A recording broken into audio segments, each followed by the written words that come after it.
We've received quite a bit of interest in my Free to Be workshop, so to that effect, beneath this video is a link that will give you a description for the workshop, and we've also included a special discount. So if that's something you would be interested in, I would invite you to click that link, and I hope that you would find the course to be quite beneficial.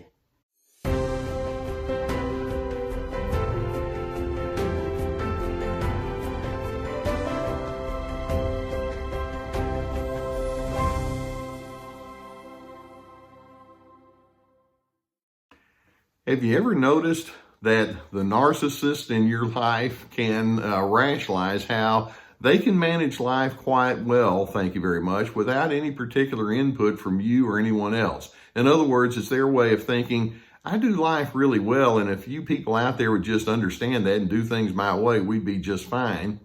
And in doing so, they create a wake over the years of broken relationships where others walk away thinking, I just can't engage with you because it's always all about you.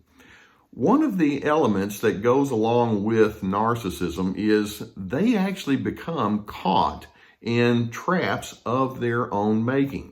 They have an odd way of looking at life or an abnormal way of looking at life and doing life, but instead of saying, hey, my ways of life are odd and abnormal, they just keep on doing it and they rationalize it and they stay with it and they want to bring you into their style. And in doing so, it's as though they've stepped into a bear trap and they can't get out of it. But instead of saying, I stepped in a bear trap, they just keep doing what they've done that got them in that trap in the first place. Or instead of saying, I'm in a cage now of relating style that just doesn't work, they can't say that. They want to bring you inside their cage.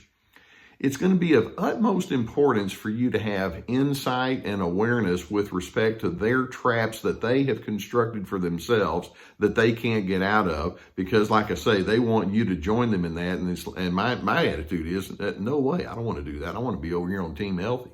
Now, I've listed out here today 7 different traps that narcissists have walked into themselves and they've constructed it for themselves that they don't that they refuse to get out of. And let's see if we can if these are anything that are part of your interactions with them. Now, the first trap that narcissists have stepped into is the trap of what I would refer to as authoritarian posturing. Now, any time that you spend with a narcissist, it's not going to take very long for them to reveal they have an agenda. And they honestly believe they've got to be right. They've got to have the final word. They've got to be the authority. And as a result, they're constantly vying for control. They want to have the final word. And when I talk with individuals who have this authoritarian, domineering, controlling style of communication, one of the things I explain to them is you realize that the longer you go into that authoritarian style, it's not going to work because control's an illusion. They don't like it when I say that. And then I'll add a second thought, and that is not only is control an illusion, but freedom is reality. People want to be free. They want to have the privilege to choose for themselves.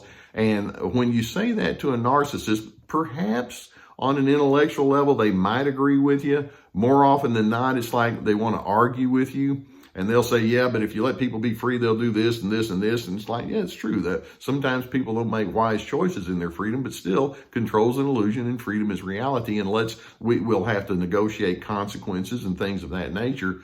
Narcissists can't do that. They just want to be the ultimate authority, period, end of discussion. A second trap that narcissists are commonly caught in is what I refer to as the trap of singularity. And by that, I mean, they don't like to look at relationships as a we or an us. Now, obviously, that's kind of the whole idea of relationship, isn't it? But you'll notice that whenever they are engaging with others, whether it's a one-on-one relationship or in a group or committee or something like that, they really want everything to just kind of go their own way. It's all about me. Or if you're just kind of in a social setting and people are telling stories, they want their story to be the best one, or they want people to think well of them more so than anyone else. I recall one lady telling me that after about 5 years of knowing this really manipulative woman, she said, in all that time, she never really asked me about me. Or if a topic about me came up, she quickly switched it to something else. Like, right, that's the trap of singularity. That narcissist thinks it's all about me. I don't care about you. They honestly have no need for someone else to occupy space in their mind and in their way of engaging with others. A third trap that narcissists have constructed for themselves that they want you to join into is the trap of logic-defying thinking. How many times would you discuss things, whether it's with a family member and it's like, hey, let's take a look at this over here as an alternative, or in a committee or an organization, it's like, well, facts tell us this, and it seems as though the procedures of the way we've done things, this would be the better way. And you have truth on your side. You have reason and history on your side. And narcissists can come along and say, well, that's not the way I see it. And they have all these ways of reasoning why they want to do things a certain way and why things are supposed to unfold in the way that they want it to be. And when you say, but here's what I remember one man telling me that he had a family member that anytime he would give him directions on the highway about how to get there, it'd be like he'd just argue about the way to get from point A to point B. It's like, go ahead and get lost. But logic, reasoning, direction, don't need it, don't want it, and so they stay stuck in their logic-defying reasoning. It's baffling, isn't it? A fourth trap that narcissists have constructed and they're in now is the trap of constant fear. Now, there's hardly a narcissist alive who will say, I have constant fear. It'd be like, nah, I don't have that kind of fear. Because they think of a fearful person as somebody that's, trembling and hiding behind bushes and things like that. The easiest way to determine a fear-based individual is watch how defensive they become.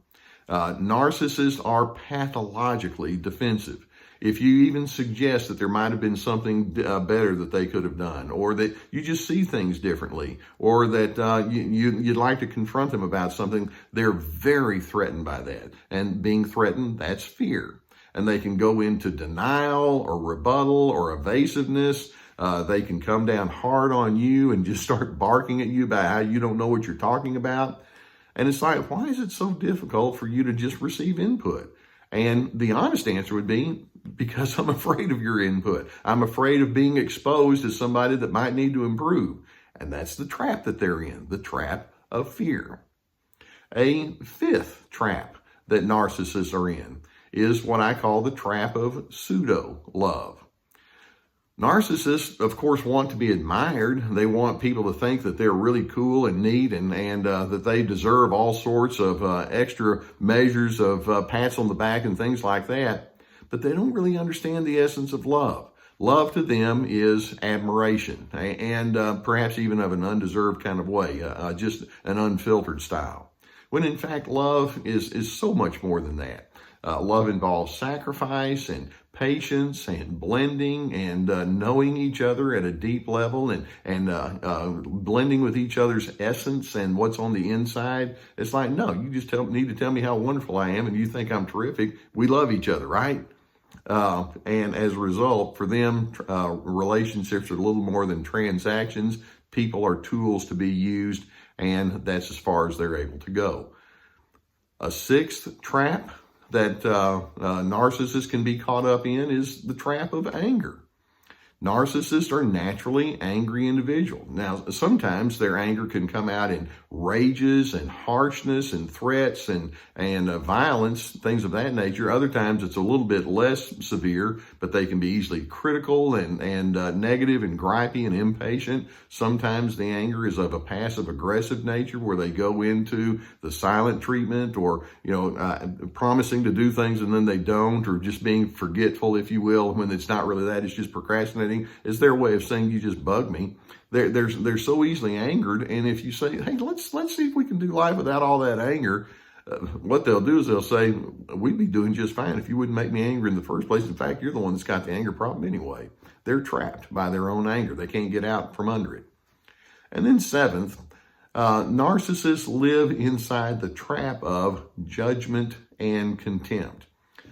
In their early years, they learned that if they can posture themselves and make people think certain things, they won't be judged. But they take it further. They decided, I think I'm going to really succeed in life if I become the judge. And so they hold themselves over other individuals, and they can be very condescending in the way that they engage. And then if people don't live up to their specification, which is going to be most of the time, then they can hold them in contempt, and they go to the place of hate and disgust and disdain toward you. And my thinking there is, what kind of way to live is that? You know, if you have some things like that create that kind of emotion, we need to sit down and talk, and we need to understand, you know, there's something that needs to be adjusted on the relational level, or your attitude. It's like, no, I'm committed to that, and that's the way they live. Now, seeing these types of traps and realizing they have created the trap for themselves, let's take it one step further and understand they want, instead of getting out of the trap or out of the cage that they're in, they want to bait you and draw you in. And they do so through various means. They may try to draw you into nonsensible arguments. They may challenge you to prove your legitimacy. They may mock your reasoning. They may mock your feelings or your needs. They may withhold affection and affirmation. They can throw insults at you and rages and goading, things of that nature. But that's them inside their trap. They're miserable people. They don't do life well. But instead of saying, I need to get away from this and I need to learn something different, they can't do it. And so let's remember they are, in fact, inside a cage of dysfunction, a cage of broken manner of interacting. And they can't say the obvious, and that is, my way of doing things doesn't work well. And so that being the case, you're just going to have to learn how to remove yourself. And my response when that narcissistic person wants to bring me inside the traps that they're already ensnared by is to say, I treasure my freedom too much. I'm willing, I'm eager to connect with other individuals, but only in a fashion that allows us to have a mutual celebration of what's right and what's good between us. Let's see if we can go there. Narcissists, they're ensnared. They can't do it. And so that means you'll need to go ahead and decide what healthiness looks like to you. Stay out of their traps. I do hope that videos such as this give you some food for thought. If you've not already done so, I would invite you to go beneath and hit that subscribe button. We also have an email list, and that allows you to have extra privileges with respect to some of the products and all that we have, and discounts and extra articles and things of that nature. If you have a need for counseling, and if there's someone in your immediate area that you would like to seek out, I would encourage you to do so. If you don't have that availability, or if you prefer, we've vetted a group, a sponsor now that allows you to have online counseling. And I've received good feedback from that. So if that's something you're interested in, I would encourage you to go beneath and hit that link that we have there. We also have my course, Free to Be. I want you to learn how to be your own free person. And when I say course, it's very extensive. It has quite a bit of thought-provoking kinds of lessons in 6 different modules, lots of videos and things that go along with it. Check that out. And then in addition, we have our survivingnarcissism.tv website, drlescarter.com, links below to my books and other kind of resources. We want to help you. We want you to be able to avail yourself to that. Narcissists, they're ensnared. They're caught up in their own self-importance and their own deluded thinking. I want you to be that free person that says, I like who I am, I like the way that I do things, and if that other individual is not able to appreciate it, I'm gonna stay true to who I am anyway. Stay true to yourself, and as you do, you'll be positioned to find your place of peace.